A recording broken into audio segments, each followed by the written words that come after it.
Assalamu Walaikum. Hello friends, how are you? Welcome back to my another video. In this video, I am going to show you how to resize table columns in Google Docs. Let's get started. At first, you have to open your Chrome browser, then open your Google Docs apps, then create your document with table.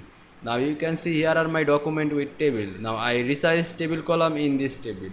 At first, you have to select a table column to drag on your mouse. Sorry. Now you can see I select these columns. Now I resize this table column. Right click on this selected columns. Now you can see here are table properties option. Just press it. Now you can see here are column option.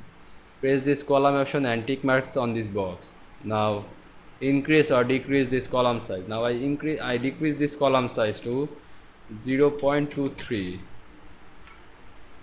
0.78, sorry.